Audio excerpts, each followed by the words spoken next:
Okay, I want to take a couple seconds today to talk about something that is just absolutely puzzling to me. And I cannot figure out why more podcast guests aren't doing this one simple strategy that would help them get so much more from each and every guest appearance that they make. I'm Jason Cercone, and I'm on a mission to bring purpose and clarity to podcast guest marketing with this channel.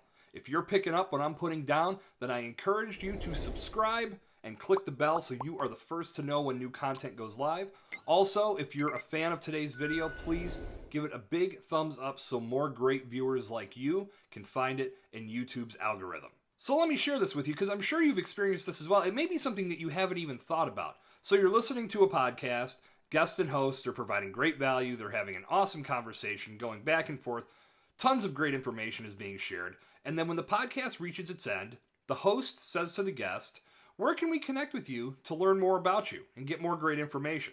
And then the guest responds with, "Sure, here's my website, and you can also find me on YouTube. Oh, and here's my Instagram handle. I post reels every day. And here's my Twitter feed. I'm always talking on there. Here I am on Facebook. You can find me on Snapchat. Here's my ICQ handle. Here's my AOL Instant Messenger name." By the end of the spiel, pretty much every listener is checked out because they've provided so many links and so many places to go, nobody knows which one they're aiming at. And you know what happens when we all get wrapped up in paralysis by analysis, right? We don't take any action at all.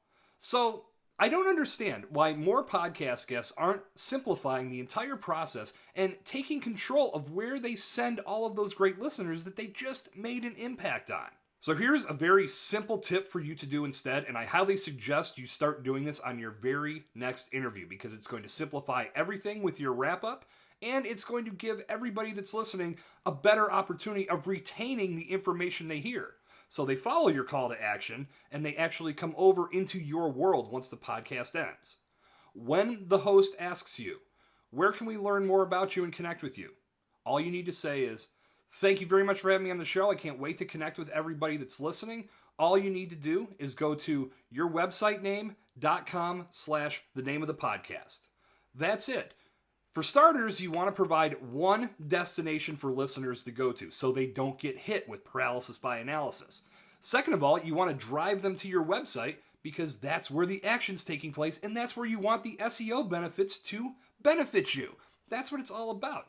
When you send them to one destination, on that page, you can personalize it with a special message. You can put an opt-in form so they can take advantage of a giveaway or sign up for your email newsletter. If you want to point them to a specific social media account, you can put that link there. You can also put your scheduling link if you want them to set up a consultation. When you send them to that one destination, you have control over what you provide those listeners. And remember, the name of the game is providing value. If you impacted that audience and gave them value and they want to follow your call to action, it's much easier for them to follow one destination versus 20. And if you provide a unique link on each podcast appearance you make, you know that the traffic came from that podcast because you're only providing it in that one location. So when people hear it on that podcast or they see it in those show notes and they head your way, you can get an idea just by looking at your analytics how many people listened and heard your message and were impacted enough to follow your call to action.